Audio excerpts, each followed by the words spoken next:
This is a Z Fold5, and on the surface, there's not a lot that's different compared to the 4, but that's pretty immature to say and pack up this review and that's it.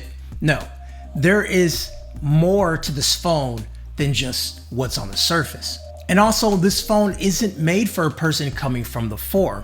There's a lot of small changes that happen year over year, and those small changes equal a big change. But I will say, if the 4 is significantly cheaper than the 5, you should go with the 4 since the experience is close to the same. But closeness doesn't mean the same. A lot of people ask me this question, why foldables and why now? There are more and more people that are considering folding phones, and the market has blown up. Now granted, the majority of the phones that are selling are the flipping phones, not the hot dog bun style that we are seeing here. The Z Fold is an amazing phone, but it's definitely not for everyone.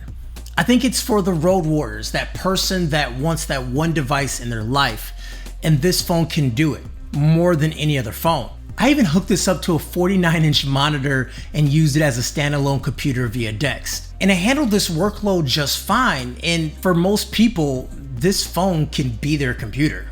Now for me, having a screen this size makes it easy to use this phone all day long as it adapts to my day.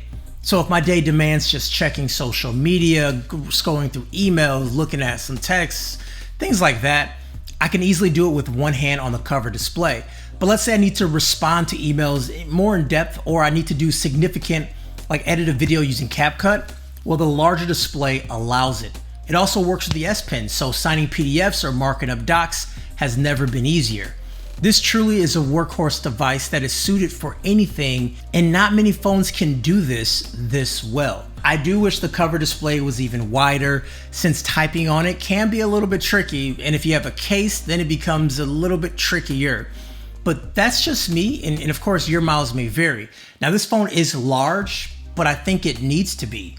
I don't find there's any wasted space or size on this phone, and it does just fit in my hand when it's closed. Obviously when it's open, even for my bigger hands, it's going to be a two-handed device majority of the time. When using the external display, the screen has a plastic screen protector over it. Now this screen protector should not be removed. This layer can also make things a bit shiny and does come into play in direct sunlight, making it a little bit difficult to see.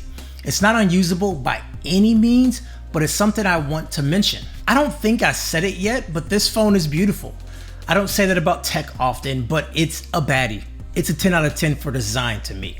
Now you have that triple camera on the back, a nice stainless steel edge under the display camera, so the inner screen is just all screen.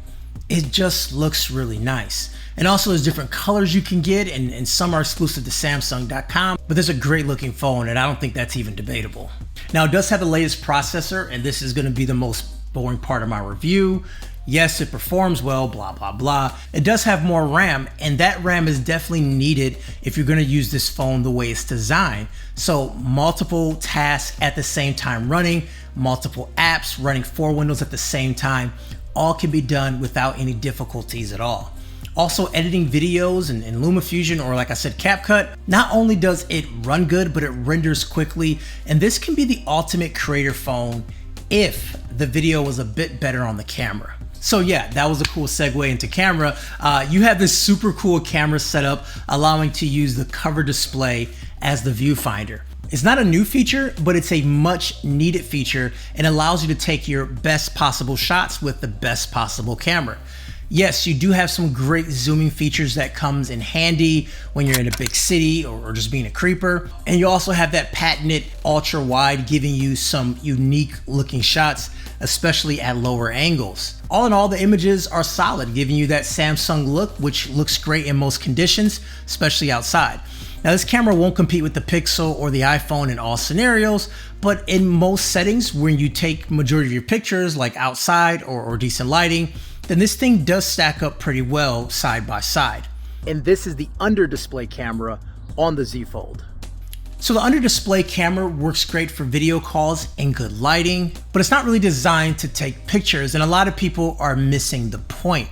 So imagine doing like a Zoom call and being able to see your full display and still showing your face. That's what it's for, and for those scenarios, it's perfectly fine. I feel like I see it both ways though.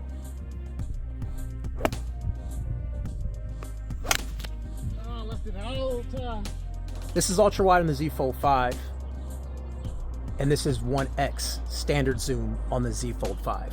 And this right here is front facing on the Z Fold5.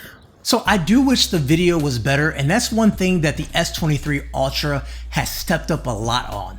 The video just looks better on the S23 Ultra, and I wish I had that on this phone. But it's good enough to post on social, but for someone like me who wants to post things on YouTube and does video for a living, there is a step back there, and I want that video to be better if I would consider using this phone as my personal phone. So battery life on this device can be amazing, or it can be just average, depending on how you use it. You know, the cover display feels like it uses no battery at all. It's really impressive. But once you use that internal display, then I swear battery can just melt away. But all in all, you can use this thing all day long between both screens, and maybe a bit more if you do use the cover display more than most people. Now, it does support the normal fast charging, reverse charging, and also wireless charging, all at fast speeds. Now, we've seen that over the years, so it's not super impressive, but it's definitely needed on this phone. I say this a lot about the Z Fold. More and more people are going to a singular device in their household, and it just makes sense having one device that can be a phone and also can be a tablet. It's definitely not perfect, but they're refining it so much that I do recommend this phone if you are that type of person. Now, I understand why Samsung isn't putting the best camera in this device, because they want the S23 to kind of have something very unique about it. But at the same time, a device at this price with this type of capabilities, I do want the best possible camera. Now, this device is definitely a workhorse, as it can utilize the S Pen, and there's a new S Pen as well. And so for, like I said, signing PDFs and just using the device, having an S Pen makes things really great and very convenient. Now, I don't personally use a stylus, but I do know people who love that from the Note era. So there's definitely some Note DNA still in this phone, which is really nice to see. This phone is not for everyone, but for the people this phone is for, it is absolutely perfect.